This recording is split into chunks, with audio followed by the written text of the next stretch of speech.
다 함께 일어나셔서 찬송 21장을 부르시면서 주일 사부 예배를 드리겠습니다.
할렐루야. 시간 주님 앞에 기쁨으로 찬양드리며 나아가겠습니다.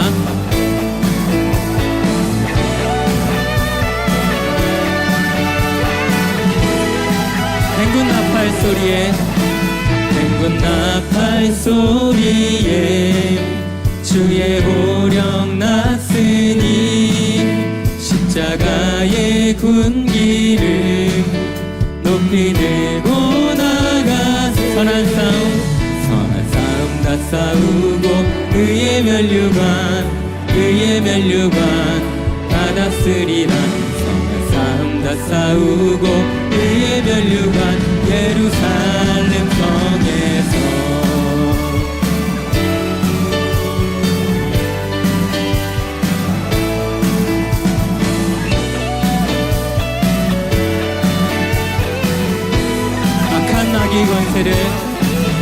악한 마귀 건세를 모두 깨쳐버리고 승리하신 주님과 승전가를 부르셈. 선한 싸움 다 싸우고 의의 면류관 받았으리라.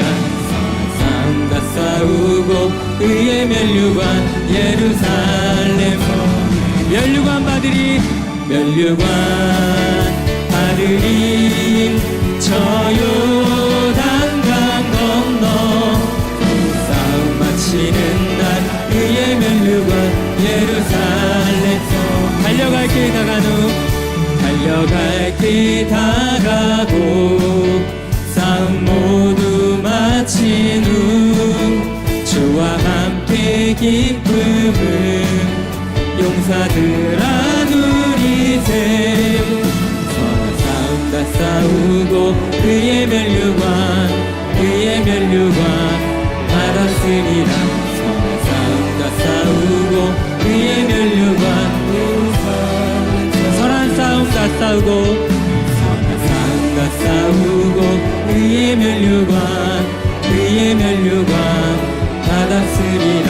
선한 싸움 다 싸우고 의의 면류관 예루살렘 면류관 받으리 저 요단강 건너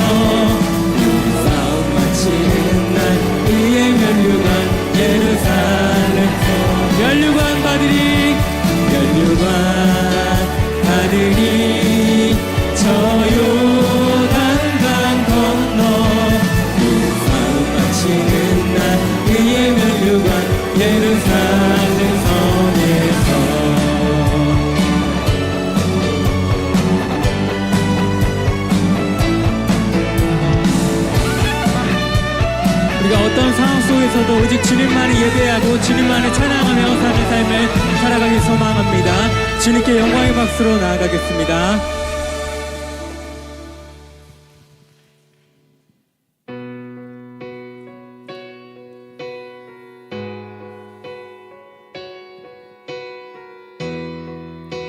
이 시간 다시 한번 주님 앞에 찬양드리며 나아갈 때에 우리의 삶 속에서 진정으로 주님만을 바라보고 어떤 상황 속에서도 예배드리는 삶을 살겠다고 결단하며 나아가겠습니다. 주의 나라가 임할 때, 주의 나라가 임할 때 하나님 임재하실 때 예배가 회복되고 기적은 일어나네.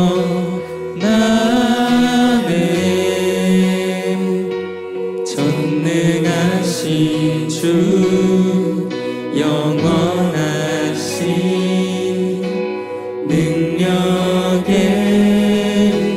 통치자 자유가 선포되어 주 백성 돌아오네.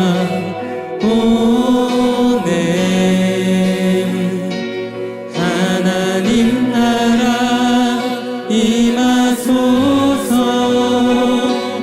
영광과 존귀 능력과 위엄 놀라운 사랑의 기적의 하나님 지금 이곳에 오소서. 주의 나라가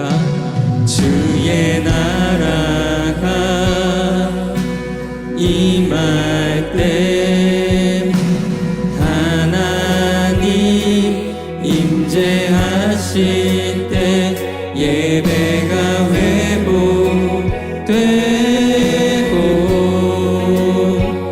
기적은 일어나네. 전능하신 주님, 전능하신 주 영원하신 능력의 이 시간 자유가 선포되어 주 백성 돌아오네.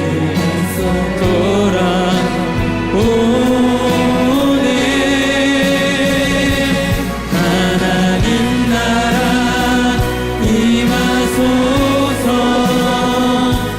영광과 존귀 능력과 위엄 놀라운 사랑의 기적의 하나님 지금 이곳에 주의 높고 위대하심을 주 높고 위대하심을 크게 외쳐 선포하네. 만왕의 왕 주 하나 지금 이곳에 주의 높고 위대하심을 주 높고 위대하심을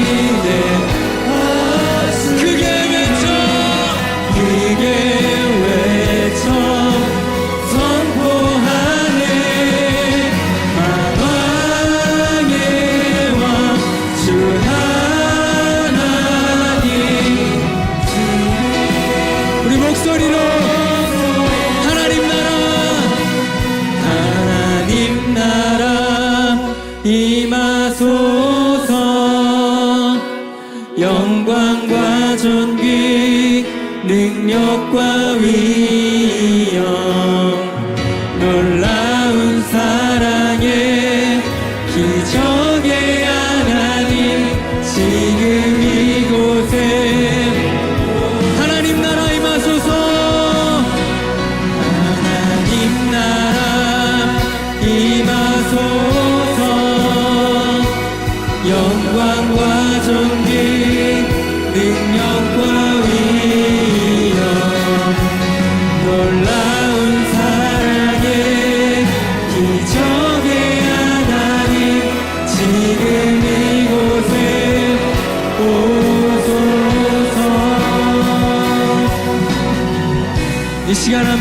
우리들의 예배를 위해서 간절히 기도하며 나아가겠습니다. 하나님 말씀은 히브리서 13장 20절에서 21절까지 말씀입니다. 신약성경 370페이지입니다. 히브리서 13장 20절에서 21절까지 말씀 제가 봉독하겠습니다.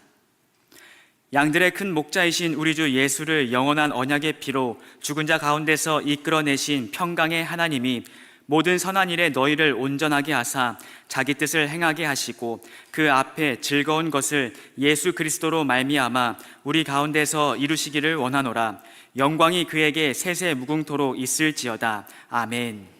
이 시간 시온 찬양대에 찬양이 있겠습니다.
자, 오늘은 히브리서 마지막 강의 말씀으로 히브리서 강의 24번째 큰 목자이신 예수님, 큰 목자이신 예수님에 대해서 말씀을 전하도록 하겠습니다. 히브리서는 총 13장으로 구성이 되어 있습니다. 이 사도 바울이 히브리서를 기록한 목적 중에 가장 중요한 것은 정말 우리가 믿는 예수님이 누구냐, 그 예수님을 설명하는데 우리의 구원자가 되시는 예수님의 그 위대성을, 중요성을 강조하고자 이 편지를 기록했습니다. 사도 바울 당시 지금부터 2000년 전에 당대 세상 사람들, 특별히 권력자들의 눈으로 볼 때 예수님은 너무나 초라한 존재였습니다. 이스라엘 땅을 지배하고 있는 로마 제국의 당국자들, 총독이나 천부장이나 백부장이나 이런 힘 있는 사람의 눈으로 볼 때 예수님은 천박한 도성, 막 혼혈들이 섞여 있고, 그 다음에 반항의 도성 갈릴리 출신의 아주 이름 없는 가난한 목수의 아들이었습니다. 그래서 전혀 드러나지 않는 그런 미천한 집안의 청년이었습니다. 뭐 병을 고친다, 귀신을 쫓아낸다고 하면서 백성들을 미혹하고 선동하고 있지만 실제로는 로마의 세력을 물리치고 어떻게든지 독립운동을 하는 시골의 한 청년 정치운동을 하는 그런 젊은이로 보았습니다. 그래서 예수님이 사실 마지막에 십자가에 달려 돌아가실 때 로마 당국에서는 그 죄목을 자칭 유대인의 왕이다, 이건 정치적인 제목이죠. 정치적인 제목으로 예수님을 십자가에서 달려서 죽게 했습니다. 그런가 하면은 그때 당시에 유대교의 종교 지도자들, 조상 대대로부터 물려받은, 피로서 물려받은 제사장이라든지 율법 공부를 많이 한 또 서기관이나 또 바리새인이라든지 또 이런 사람들의 눈으로 볼 때도 예수님은 정말 보잘것없는 그런 나사렛 동네에서, 무슨 나사렛에서 선한 자가 태어날 수 있나 하고 무시받던 동네에서 태어나고 갈릴리에서 가난한 목수의 아들로 태어난 하층민의 한 청년 중에 하나였습니다. 아주 율법과 제사를 무시하고 더군다나 그때 당시에 존중을 받고 있는 유대교의 종교 지도자들에게 도전을 하는 아주 불량한 청년으로 예수님을 폄하하였습니다. 병을 고치고 귀신을 쫓아내고 여러 가지 기적을 행한다고 백성들을 미혹하면서 스스로 하나님의 아들이라고 주장하는 아주 참남한 인간이다 하고 예수님을 비판을 했습니다. 마태복음 9장 2절에 보면 침상에 누운 중풍병자를 사람들이 예수님한테 데리고 왔습니다.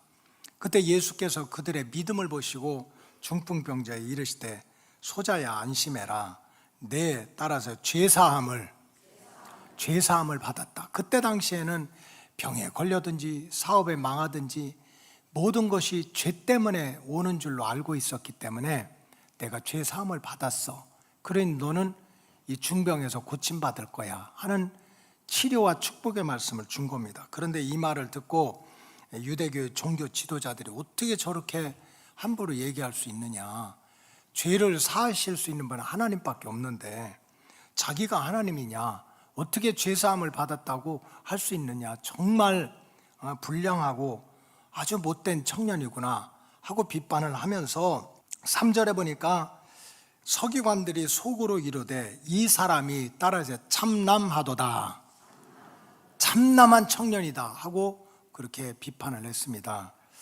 이 참남하다고 하는 뜻은 사전적으로는 자기 분수를 모르고 나댄다. 참 이거 안타깝거든요.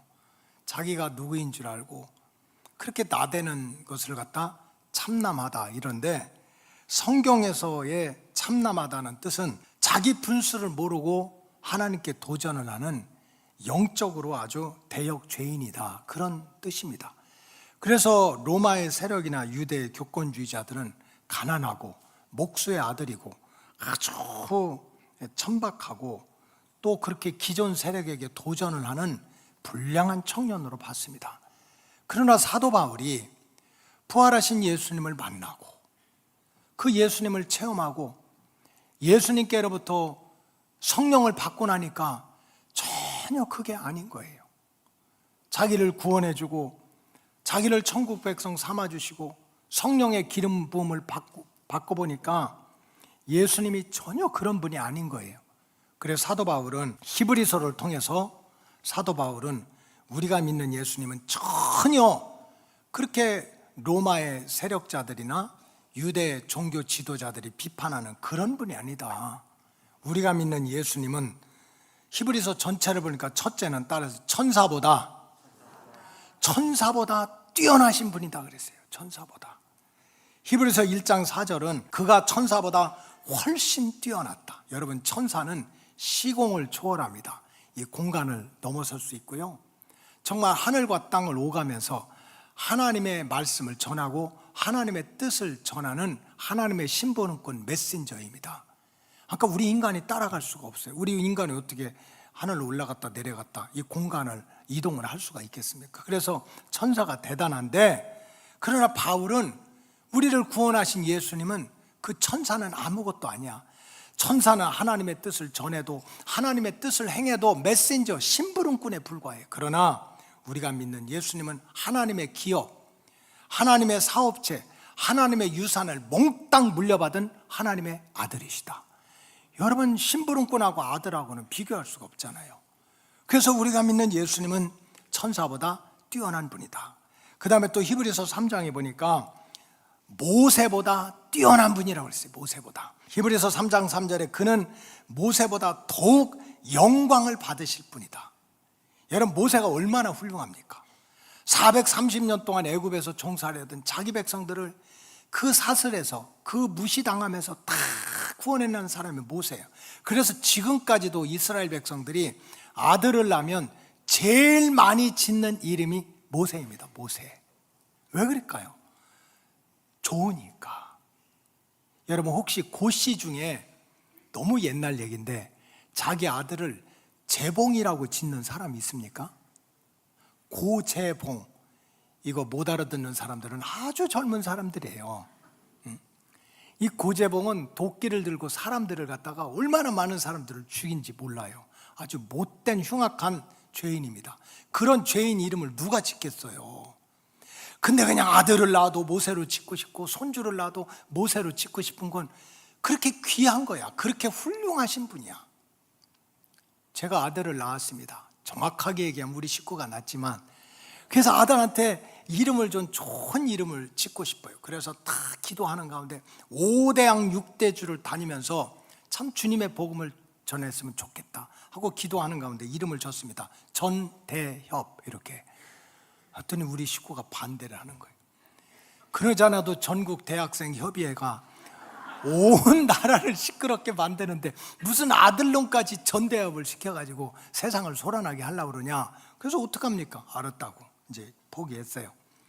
그 다음에 이제 또 곰곰이 기도하다가 그래도 한번 남자가 모든 역경을 다 헤쳐나가고 성공해야 될 거 아닙니까? 그래서 이름을 다시 줬습니다. 전천후. 전천후로 그렇게 이름을 줬더니 무슨 천둥치고 벼락 맞을 일 있느냐고. 그 못 짓게 해가지고 결국은 못 졌어요. 여러분, 자기가 가장 사랑하는 사람한테 이름을 붙일 때 가장 귀한 이름을 붙이는 거예요. 지금도 이스라엘 사람들이 가장 영광스럽게 가장 존중하는 사람이 모세입니다. 모세. 그런데 예수님은 모세가 받는 영광보다 더 큰 영광을 받으실 분이라는 거예요. 몰라서 그렇지.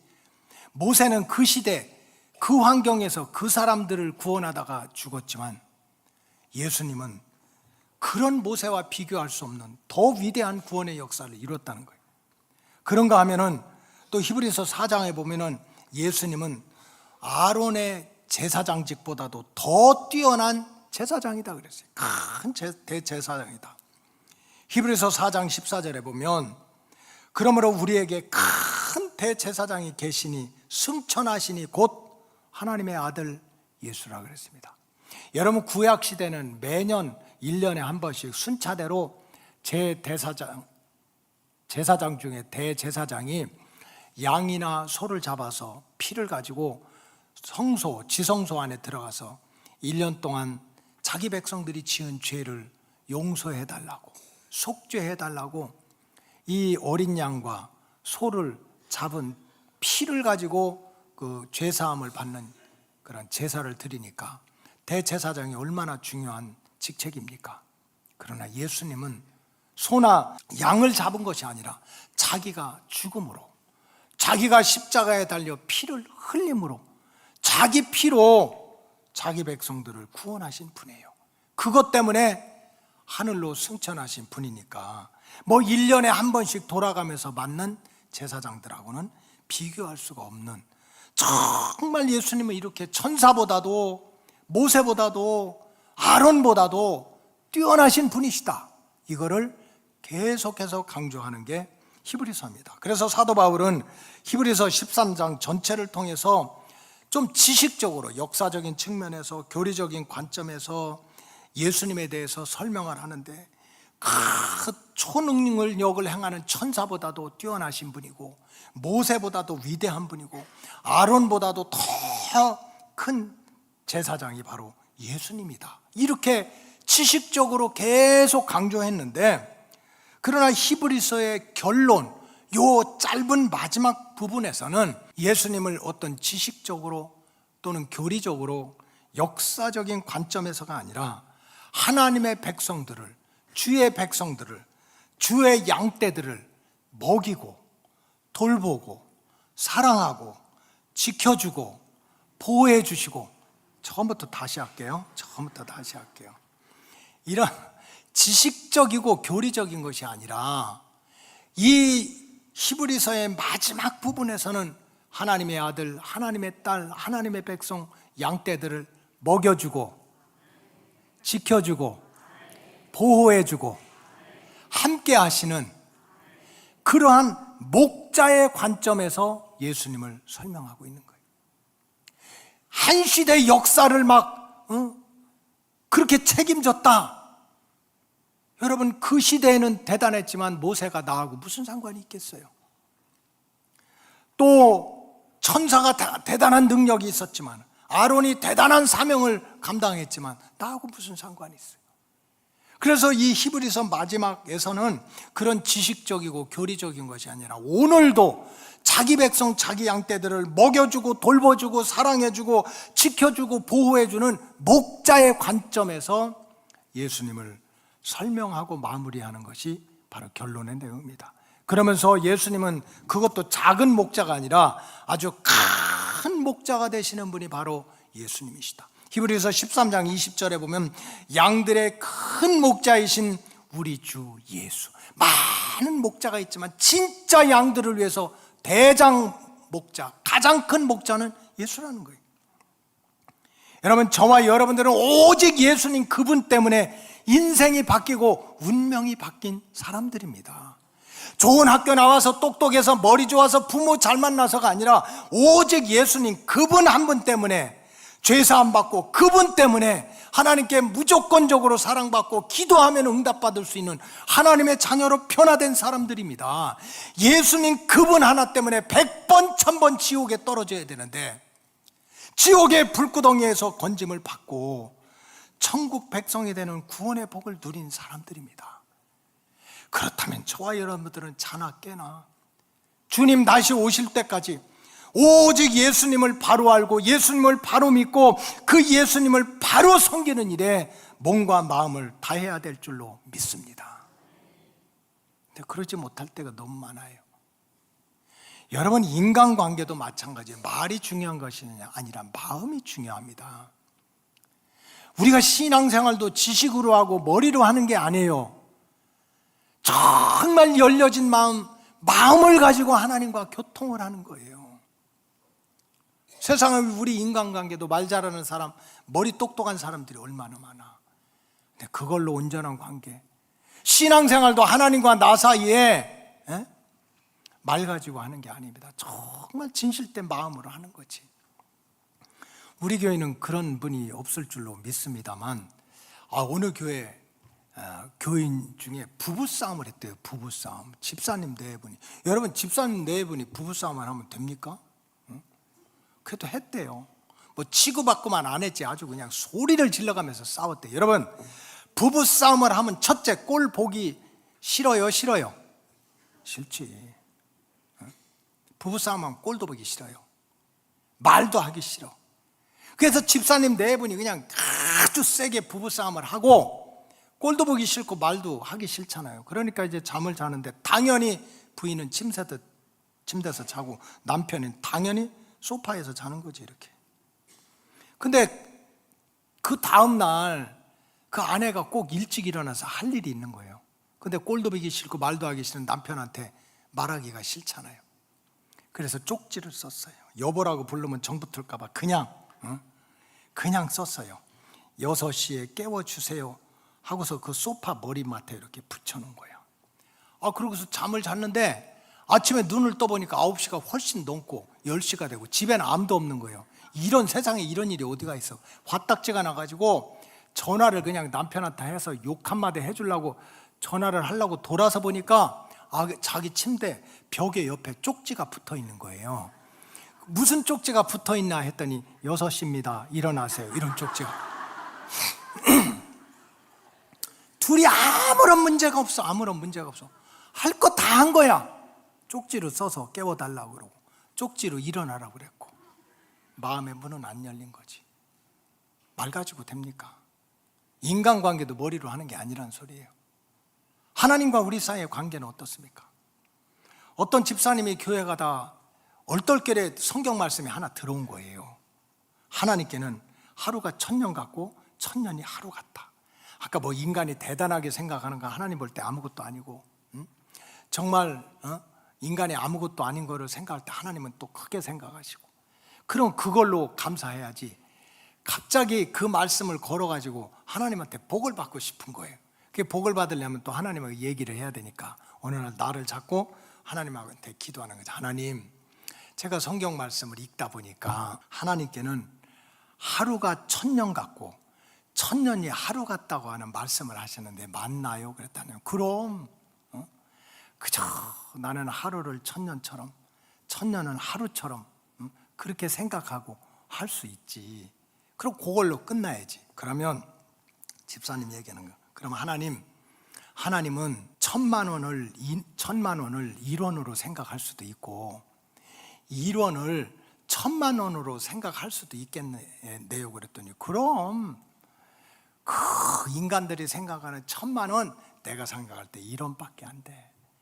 또 내가 생각하는 1원은 너희들이 몰라서 그렇지 1000만 원도 되는 거야. 그랬더니 이 집사님 그 말을 딱 걸고 하나님 저에게요 많이도 주지 말고 1000만 원만 주세요. 1000만 원은 엄청 큰 돈이지만 하나님한테는 얼마밖에 안 돼요? 1원밖에 안 되니까 그렇게 머리를 샥 굴렸어요.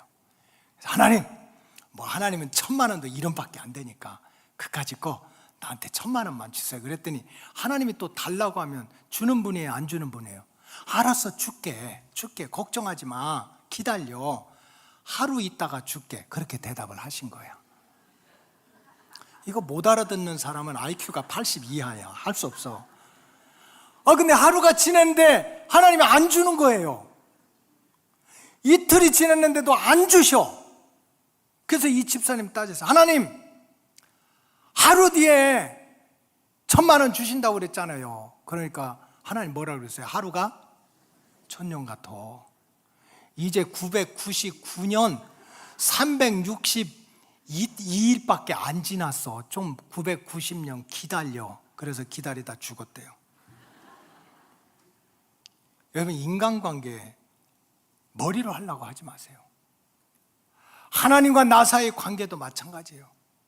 정말 예수님 그분 때문에 내 인생이 바뀌고 예수님 그분 때문에 운명이 바뀌고 예수님 그분 때문에 내가 살고 예수님 그분 때문에 지옥불의 형벌에서 진짜 구원받은 줄로 믿는다면 오직 그분 한 분 바로 알고 바로 믿고 그분 바로 섬기는 일에 몸과 마음을 다해야 되는 거예요. 다해야 돼. 그렇다면 사도 바울이 히브리서 결론을 통해서 우리에게 알려주고자 하는 예수님 그분은 정말 어떤 분입니까? 오늘 본문에 보니까 첫째는 예수님은 목자 중에서도 큰 목자가 되시는 분이라고 그랬어요. 작은 목자, 쫀쫀한 목자가 아니라 큰 목자라는 거예요. 여러분 성경과 기독교의 역사에 보면 시대마다 환경마다 하나님이 많은 목자를 세웠습니다. 출애굽 그래서 목자를 세워서 자기 백성들을 돌보고 지키고 먹이는 일을 계속 시켰어요. 때마다 시마다 하나님께서 목자를 세워서 그 일을 한 거예요. 출애굽 시대에는 하나님이 200만이나 되는 이스라엘 백성들 430년 동안 벽돌 찍고 채찍 맞고 무시당하고 고향 떠나서 고생하고 있는 그 자기 백성들 양떼들을 살려내기 위해서 10가지 기적을 행하고 광야길을 걸어가면서 만나와 메추라기를 먹여주시고 홍해가 갈라져서 육지처럼 건너가서 자기 백성을 구원시키도록 모세를 택해서 목자로 쓰셨습니다. 얼마나 감사한 일이야. 엘리야 시대는 어떻습니까? 이스라엘 백성들이 정말 하나님 때문에 은혜 받고 축복받았던 이스라엘 백성들이 변심했어요. 어느 순간 하나님을 잃어버렸습니다.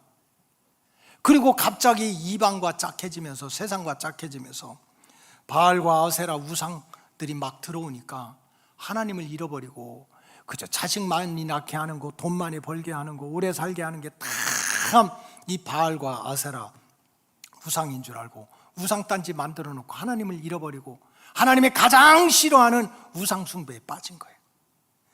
그러니까 이 나라가 무너지기 시작하니까는요, 가뭄이 나고 기근이 나고 흉년이 들어서 어느 정도까지 무너졌느냐, 오늘은 네 새끼 잡아먹고 내일은 내 새끼 잡아먹자는 말도 안 되는 이런 재앙까지, 그런 고통까지 받게 됐습니다. 그래서 이래서는 안 되겠다 해가지고 이 엘리야가 정말 이 850명의 바알과 아세라 무당들을 갈멜살 꼭대기로 불러 올려가지고 정말 하늘에서 불을 내리는, 그분이 진짜 하나님이니까 바알과 아세라 신이 진짜 신인지 불을 내리는 하나님이 신인지 영적 대결을 하자 해가지고 850대 1의 영적 전쟁에서 승리해가지고 백성들이, 야, 불을 내려주시는 분, 정말 천지 만물을 이렇게 주관하시는 분은 하나님밖에 없다는 것을 알고 회개하고 하나님께로 돌아오게 하는, 그래서 백성을 살려내는 그러한 목자로 하나님은 엘리야를 들어서 쓰셨습니다. 시대마다 환경마다 하나님은 다 목자를 세워서 양떼들을, 자기 백성들을 구원하시는 거예요. 이사야 40장 이하에 보면은 이스라엘 백성들의 운명이 땅 끝에 밀려간 운명이라고 그랬어요. 인생의 사각지대라는 말이 있어요. 밀리고 도망가다가 더 이상은 갈 수가 없어. 뒤로 돌아갈 수도 없고 앞으로 이제 나간다면 빠져 죽는 것밖에 없어. 이렇게 땅 끝까지 밀려난 주의 백성들에게 하나님의 사랑과 전능하심을 알려줘서 절망 중에 살려내는 구원의 사명을 감당하는 목자로 이사야를 세웠습니다. 그래서 이사야 41장 9절에 보면 따라하세요. 내가 땅 끝에서부터, 내가 땅 끝에서 너를 붙들고 땅 끝에서 너를 부르고 이르기를 너는 종이 아니야, 미천한 종이 아니야, 내 아들 딸이야. 이제 내 인생 끝났다. 이제는 내가 한 일은 죽을 일밖에 없다. 그런 인생들까지 찾아가서 붙들어주고 다시 불러주고, 그러면서 이사야 43장 2절에 보니까 내가 물 가운데 지날 때 또 내가 너와 함께 할 것이고, 강을 건널 때 물이 너를 침몰하지 못하게 할 것이고, 내가 불 가운데로 지날 때 타지도 아니할 것이고, 불꽃이 너를 사르지도 못하도록 내가 너를 지켜주겠다 라는 하나님의 말씀을 전하는 목자로 하나님은 이사야를 세워주었어요. 이런 구원의 길을 인생의 사각지대에 오도 가지도 못하는 그들에게 하나님의 사랑과 하나님의 찾아가심을 알려줘가지고 구원의 손길을 편 목자는 이사야였습니다. 그러나 우리가 여기서 꼭 기억해야 될 내용이 있습니다. 이렇게 대단하고 훌륭한 구원의 역사를 당대에 이루었던 그 대단한 목자들 모두는 알고 보면 결국 그 시대, 그 환경, 그 백성만을 위해서 구원의 길을 여신 거예요. 여러분, 모세가 와서 우리 인생을 지금 바꿔놓을 수 있습니까? 850대 1로 영적 전쟁에서 승리한 엘리야가 와서 오늘날 마귀를 물리치고 사탄을 물리치는 영적인 전쟁을 우리를 대신해서 해줄 수 있습니까? 모세가 그렇게 훌륭하고 엘리야가 그렇게 훌륭하고 이사야가 그렇게 훌륭하지만 그 목자들은 그 시대, 그 환경, 그 백성을 위해서 쓰임받을 목자들이, 그래서 성경에서는 하나님 편에서 볼 때 모두가 다 작은 목자라고 그랬어요. 왜 예수님을 큰 목자라고 할까요? 예수님은 시대와 환경과 인종과 시공을 초월해서 구원의 역사를 베푸시는 분이기 때문에 무슨 출애굽 시대만, 이사야 시대만이 아니라 수천 년이 지난 지금 이 자리, 내가 사는 이 자리에서도 하나님의 구원의 역사를 이루신 분이기 때문에 하나님이 보실 때는 큰 목자라고 하시는 거예요. 우리가 잘 아는 요한복음 3장 16절에 그런 말씀 아닙니까?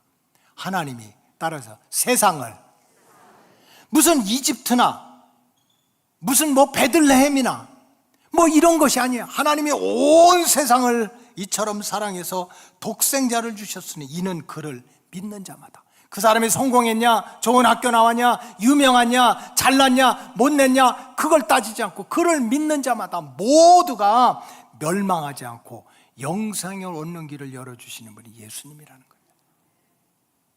예수님은 작은 분, 좁은 분이 아니라 이렇게 크신 분이라는 거예요.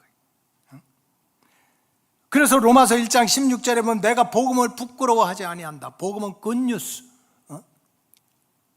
from Jesus, 예수님으로부터 온 with Jesus, 예수님과 함께 오는 기쁜 소식이 복음입니다. 내가 이 예수와 함께 오는 기쁜 소식을 부끄러워하지 않아. 왜? 복음은 모든 믿는 자에게 구원을 주시는 하나님의 능력이라는 거예요. 그렇기 때문에 예수님은 목자 중에서도 가장 큰 목자요, 가장 넓은 목자요, 가장 깊은 목자요, 시간과 공간과 환경을 초월한 누구든지 구원할 수 있는 큰 목자라는 뜻입니다. 언제 어떤 환경, 시대를 초월해서도 누구든지 구원하고 누구든지 보호하고 누구든지 살려낼 수 있는 분이라는 뜻이에요. 그래서 복음서의 역사를 보면요, 믿음이 있는 사람도 살려냈고 없는 사람도 살려냈고 눈을 뜬 사람도 구원했고요, 소경도 구원했고요, 그저 걷지 못하는 중풍병자도 구원했고요, 죄 많은 여인도 구원했고 잘난 척하는 바리새인도 구원했고, 예수님 앞에 오기만 하면 마지막 순간에서는 십자가에 달려서 평생 죄만 짓던 강도까지도 구원해 주신 분이 예수님이세요. 그래서 예수님은 큰 목자가 되시는 분이라는 거예요. 그러면 우리 로고스 가족들 모두는 절대로 따라서 마귀에게 속지 말자. 맨날 말씀드리지만 마귀가 얼마나 똑똑해요? 귀신같이 똑똑해. 그래가지고 내가 약한 거, 내가 부끄러운 거, 내가 모자란 거를 귀신같이 알아가지고 그래서 우리를 자꾸 넘어뜨려. 너 같은 인간이, 너 같은 성격을 가지고, 너 같은 거짓말쟁이가, 너같이 죄 많은 인간이 무슨 구원받는다고 그래서 무슨 은혜를 받는다고 그래. 여러분, 예수님은 큰 목자이십니다. 큰 목자. 어떤 환경, 어떤 어려움, 어떤 부끄러움 속에서도 그들 모두를 구원해 낼 수 있는 그런 분이 예수님이세요. 그래서 여러분, 절대로 마귀의 속삭임에 속지 마시고 다시 한번 어떤 어려움, 어떤 고통 속에서도 다시 한번 털고 일어나서 우리의 큰 목자가 되시는 주님 앞으로 나오시기 바랍니다. 그 주님 붙드시기 바랍니다. 그럴 때 주님께서 약속하신 구원하심과 보호하심과 은혜가 바로 여러분들에게 오늘 이 시간에도 찾아오게 될 줄로 믿습니다. 둘째로, 바울이 목회적인 관점에서 얘기하는 예수님은 피로 쓰신 약속으로 우리에게 생명의 길을 열어주시는 분입니다. 오다 가다 얘기하고 문자 보내고 카톡 보낸 것이 아니라 자기 피로써 쓰신 약속으로 우리에게 생명길을 열어주신다. 히브리서 13장 20절에 보면 양들의 큰 목자이신 예수님이, 좀 어려워요, 영원한 언약의 피, 변하지 않는 그런 언약의 피로 죽은 자 가운데서 우리를 이끌어내고 하나님의 평강으로 인도한다고 그랬어요. 여러분, 성경에서 언약이라고 하는 단어가 직접적으로 289번이 나옵니다. 이것은 promise, covenant, 약속이라고 하는 뜻입니다. 근데 이 성경에서 말하는 언약은 단순히 사람들 사이에 이따 만나자, 차 한잔 마시자, 그런 약속이 아닙니다. 성경에서 말하는 언약이라고 하는 것은 창조주 하나님, 인간의 생사화복을 주관하신 하나님이 자기 백성, 구원한 자기 아들, 딸을 향해서 직접 행하시는 하나님의 약속을 언약이라고 하느냐? 자기 백성을 위해서 하는데. 근데 오늘 본문 20절에 보니까 하나님께서 자기 백성 구원한 백성들한테 약속을 하는데 무슨 약속입니까? 예수님의 피를 통해서, 피는 무슨 피겠어요? 십자가의 피지. 예수님의 피를 통해서 너희를 죽은 자 가운데서 살려내겠다. 예수님의 피를 통해서 너희가 세상적인 평안, 잠깐 있다 없어질 평안, 사람들이 시기 질투하는 평안, 그런 평안이 아니라 썩지도 않고 변하지 않는 영원한 평안을 너희에게 주겠다. 뭘 통해서? 예수님의 피를 통해서 너희를 살려내고, 예수님의 피를 통해서 너희에게 썩지 않고 사라지지 않는 영원한 평안을 주겠다는, 하늘의 평안을 주겠다. 그렇기 때문에 우리는요, 예수님의 피, 예수님의 십자가를 외면하고 살면 안 되는 거예요.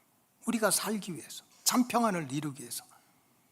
여러분, 이 세상은 지금 딱 두 가지 소리로 꽉 차 있습니다. 뭐 이거 갖다 붙이고 저거 갖다 붙여도요, 성경적인 얘기라면 두 가지의 탄식 소리로 탄식 소리로 가득 차 있으면, 첫째는 뭡니까? 못 살겠다는 거예요. 못 살겠다. 그래서 이제 저랑 여러분이랑 한번 이제 박자 맞춰서 노래를 하겠어요. 내가 한마디 하면 그냥 여러분들은 못 살겠다 이것만 하시면 돼. 못 살겠다. 연습 시작. 아니 너무 적어요. 시작. 찬양대는 4부로 하세요. 못 살겠다, 못 살겠다, 못 살겠다, 못 살겠다. 알았지? 그것도 못하고 앉아있으면 안 되지. 그래서 제가 한마디 하면 여러분들은 뭐만 하면 돼? 못 살겠다. 자, 연습. 레디? 배고파서, 힘들어서, 억울해서, 답답해서, 심심해서, 짜증나서, 속상해서, 괴로워서, 아파서는 탄식 소리로 다 가득 차 있어요. 잘났나 못났나 그거 소용없어요. 이 세상은요, 못 살겠다는 소리로 꽉 차 있어요. 또 하나는 평강이 없다는 탄식의 소리입니다. 평강은 마음의 평안이거든요. 불안하다는 거야. 있어서 불안하고 없어서 불안한 거야. 너무 잘 나가서 불안한 거야. 야, 이거 너무 잘 나가다가 이거 사고 나는 거 아니야? 어떤 사람은 인생길이 너무 막혀서 불안한 거야.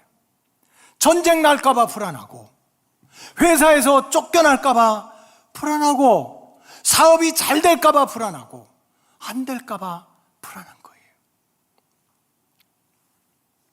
며칠 전에는 우리 딸내미가 전화 왔어요. 어떤 교인이 얘기해요. 목사님 맨날 딸만 얘기해요. 왜 아들은 얘기 안 해? 나 그 새끼 싫어해. 그랬어요. 유튜브 보거나 말거나. 싫은데 뭐. 근데 이제 평생에 정말 아파가지고 입원까지 한 게 처음이잖아요. 그러니까 이제 걱정이 많으니까 이번에도 이제 전화가 와서, 아빠 걱정하지 마. 내가 아빠 위해서 열심히 기도하고 있어. 건강하게 해달라고.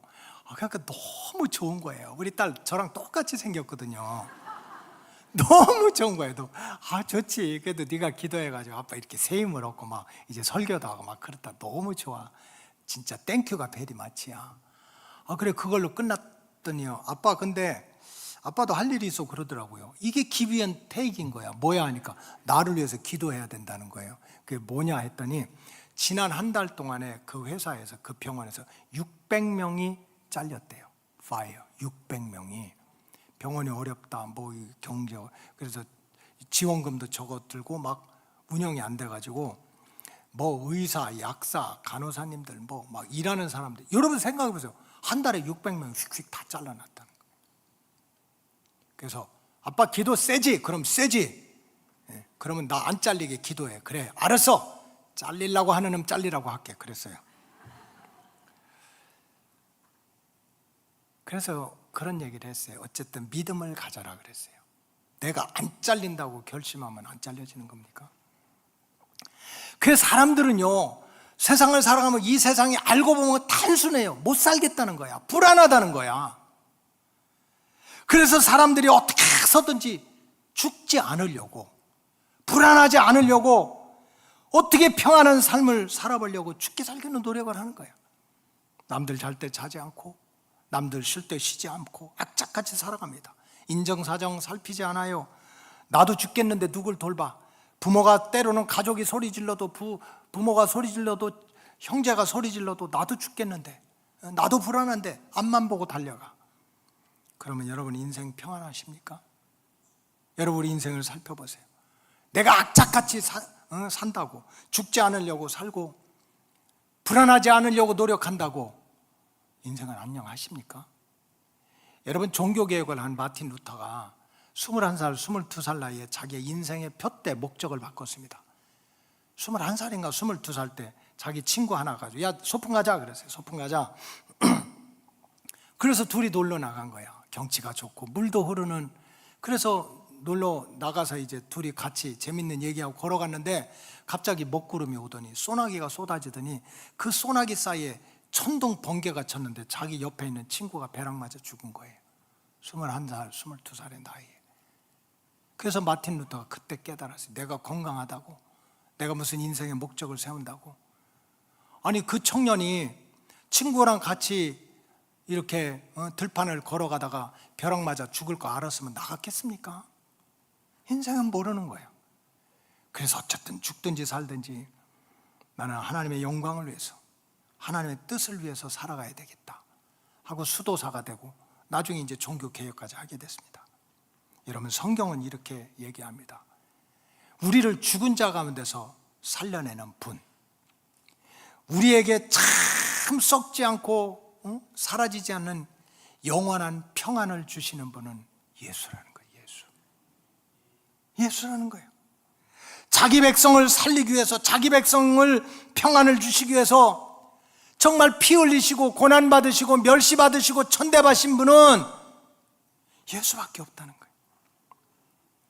그래서 우리 죄 많은 인생들, 허물 많은 인생들, 참 평안을 모르는 인생들이 죽은 자 가운데서 살아나고 하늘이 주는 참 평안을 누리기 위해서는 다른 길이 아니라 나를 살리기 위해서, 나를 사랑해서 목숨 걸고 희생의 피를 흘리신 그 예수님의 사랑, 그 예수님의 희생, 그 예수님의 눈물을 알고 그 예수님 붙들고 살아가자.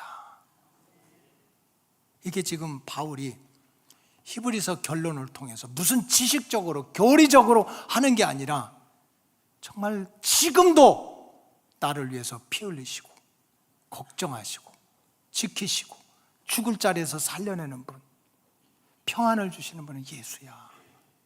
그분이 그분 붙들고 살라는 것이 결론입니다. 마지막으로 예수님은 우리를 따라하세요. 선한 길로 인도해서 우리를 온전하게 하시는 분이 예수님이라는 거지.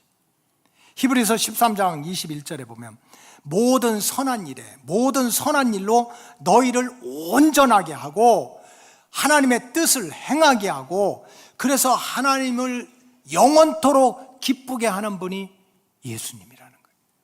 그래서 오늘 본문에 보면 예수님께서 하시는 일이 세 가지가 있는데 첫째 하나는 우리를 선한 일을 할 수 있도록 우리를 선한 길로 인도한다는 거예요. 두 번째는 뭡니까?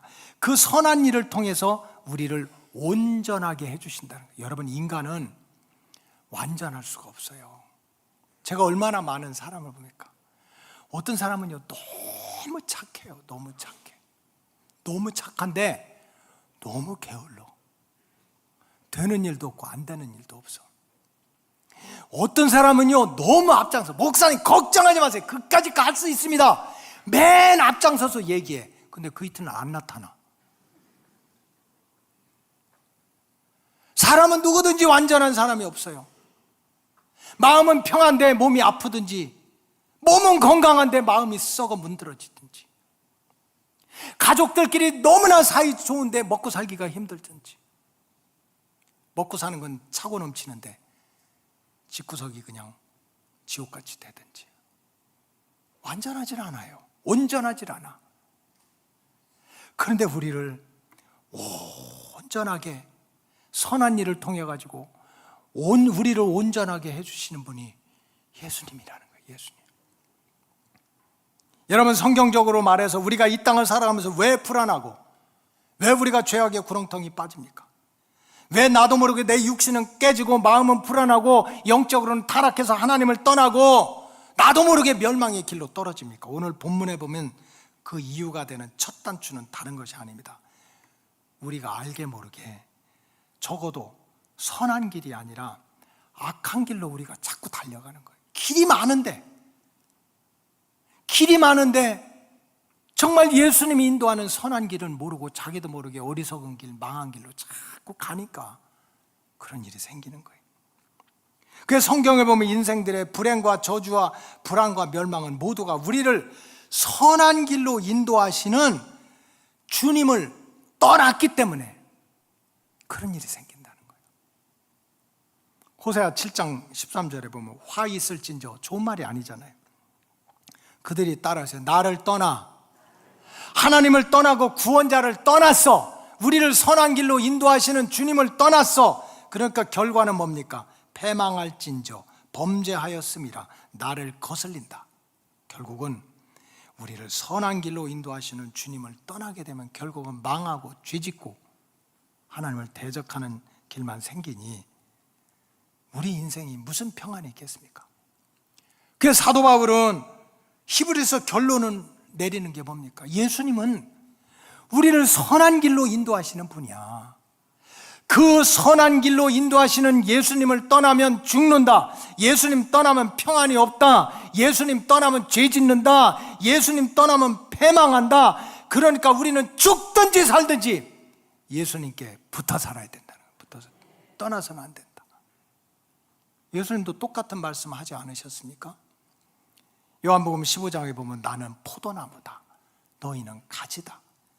그가 내 안에 내가 그 안에 거하면 사람이 열매를 많이 맺지만 나를 떠나서는 선한 길로 인도하시고 열매 맺게 하시고 하나님을 기쁘시게 하는 그 길을 열어주시는 예수님을 떠나서는 너희가 아무것도 할 수 없다. 6절에 사람이 내 안에 거하지 아니하면 가지처럼 밖에 버려져 마르나니 사람들이 그것을 모아다가 불에 던져 지옥불이지 사라지고 만다는 뜻입니다. 신약성경 마지막 예언서인 요한계시록 11장 1절에 보면 더욱 분명한 메시지가 나옵니다. 지금 밤모섬에 갇혀있는 요한에게 성령께서 말씀하십니다. 내가 이 지팡이 갈대를 너에게 주겠다. 그러면서 말하기를 일어나서 하나님의 성전과 그 제단과 그 안에서 경배하는 자들을 측량해라. 재봐라. 누가 왔는지 안 왔는지. 지금 하나님의 성전에 들어와서 하나님께 경배하고 하나님을 찬양하는 사람이 누군지, 기도하는 사람이 누군지, 부족해도 허물이 많아서도 세상에서 멸시천대를 당해도 하나님의 성전에 들어와서 하나님의 품 안에 들어와서 하나님 도와주세요, 하나님 살려주세요, 하나님 지켜주세요 경배하고 찬양하고 부르짖는 사람이 누구인지 그 이름을 생명책에다 기록하라는 거예요. 2절에는 뭐라고 나왔어요? 그러나 성전 바깥 마당은 측량하지도 말라고 그랬어요. 성전 밖에서 선한 길로 인도하는 하나님을 떠나서 세상에서 유명하다, 성공했다, 돈 있다, 똑똑하다, 훌륭하다 그런 많은 사람들이 있지만 선한 길로 인도하는 주님을 떠나서 하나님을 떠나서 성전 밖에 사는 사람은 누군지 알아보지도 말라는 거예요. 그냥 둬라. 그렇게 살게. 그것은 이방인과 똑같아가지고 결국은 42달 동안 짓밟힘을 당하게 된다 그랬어요. 대환란을 겪게 된다. 우리 로고스 가족들은 여러분 우리 인생이 어떻게 마음대로 됩니까? 어떻게 내 뜻대로 성공하고 내 뜻대로 행복하고 내가 계획한 대로 다 될 수가 있겠습니까? 안 될 수도 있지. 그럼에도 불구하고 어떤 환경, 어떤 어려움 속에서도 다시 한번 마음을 다잡고 하나님의 성전에 들어와서 우리를 선한 길로 인도해서 우리를 온전하게 하시고 그것 때문에 하나님을 기쁘시게 만드는 그 예수님, 그 예수님께 다시 한번 달려오시기를 주님의 이름으로 축원합니다. 기도하겠습니다. 하나님 감사합니다. 큰 목자 되신 예수님에 대해서 배웠사오니 깨닫게 하시고 깨달은 대로 행할 수 있는 은혜를 주시옵소서. 축복하오며 예수님의 이름으로 기도하옵나이다. 아멘.